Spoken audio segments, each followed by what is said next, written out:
You know, Christopher Nolan's 2014 epic, Interstellar, it's so much more than just a sci-fi movie. I mean, underneath all that hard science, it's hiding this really emotional, super controversial, and honestly, a fundamentally misunderstood story. So let's get into it. A story about the absolutely devastating power of time and the terrifying choices you have to make to save our species. Okay, to give you an idea of the sheer scale of this thing, let's talk about the movie's black hole, Gargantua. Getting that on screen was so insanely complex that it took 100 hours of computer processing time just to render one single frame of footage. Just one. And this wasn't just Hollywood magic for the sake of looking cool, oh no. The data their visual effects team created was so accurate, so new, it actually led to the publication of real academic papers in astrophysics journals. The movie wasn't just using science, it was literally contributing to it. So how in the world did they pull that off? Well, the team worked with the legendary physicist Kip Thorne, and they set out to do something nobody had ever done before, show what a black hole really looks like, all based on Einstein's actual equations. So the key idea they had to get right is this thing called gravitational lensing. Basically, a black hole's gravity is so powerful it doesn't just pull in objects, it actually warps the fabric of space-time itself, bending light around it. And that is what creates that incredible glowing halo you see. And this just completely shattered the old sci-fi trope, right?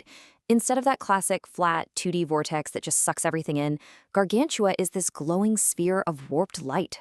Getting this right was so revolutionary that the effects team had to build brand new software from scratch just to handle the physics. Which brings us to one of the biggest controversies about the film. The visuals? Everybody agreed they were a scientific masterpiece. But the sound?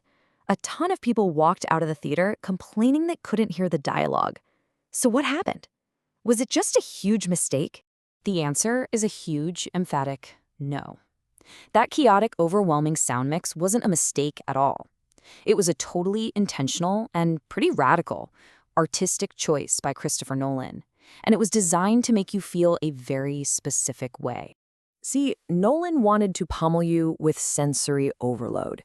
He wanted you to feel the terrifying chaos of their situation. So in these moments of insane stress, the roaring engines and Hans Zimmer's incredible score just completely swallow the dialogue.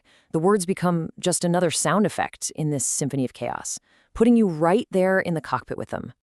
And this is where it gets really clever. Nolan is a stickler for the rules of physics, so any shot outside the ship is in total dead silence because, there's no sound in a vacuum. And that creates this incredibly jarring, almost claustrophobic feeling when you cut back to the booming, rattling chaos inside the ship. You don't just watch it, you feel it. But let's shift from the technical stuff to the heart of the movie. Because the real enemy in Interstellar isn't some monster or a broken ship. The real villain is time itself, and the terrible price it takes from a father who made a promise to his daughter. This is where the movie just uses physics as a weapon against the hero. Because of the insane time dilation on Miller's planet, 1 hour for the crew is 7 years back on Earth. So when they get back to the ship after what feels like just a few hours, 23 years have gone by. And Cooper is forced to watch 2 decades of his kids' lives just fly by in these gut-wrenching video messages. And that's the real punch, isn't it? The central tragedy of the film isn't about the dangers of space. It's about the crushing guilt of not being there. The mission to save humanity costs Cooper the one thing he can never, ever get back: the time he should have had with his kids. All of this leads us to that absolutely mind-blowing climax inside the black hole, the Tesseract. And we finally find out who those mysterious beings guiding humanity actually are. So they're not aliens. They're us, a super advanced version of humanity from the far-flung future who have figured out how to master dimensions. And they built this bridge through space-time to help their own ancestors, us, survive. So wait, how is that not a paradox? Well, the movie works on what's called a block universe theory of time. That just means the past, present, and future all exist at the same time. There wasn't some first timeline where humanity died out. The loop was always there. Future humans were always a part of their own history, reaching back to save themselves. Now, I know there's a really popular fan theory out there that the whole Tesseract sequence is just Cooper's dying hallucination. And look, it's a cool, tragic way to see it, but the filmmakers themselves have been pretty clear. That's not what they intended. The ending is meant to be real, a literal, triumphant win for humanity. Which leaves us with one final thing to chew on. We know Nolan buried the dialogue on purpose to give us this visceral, immersive experience. But was he right to do it? Is it more important for a film to make you feel something physically, even if it means sacrificing a little bit of clarity?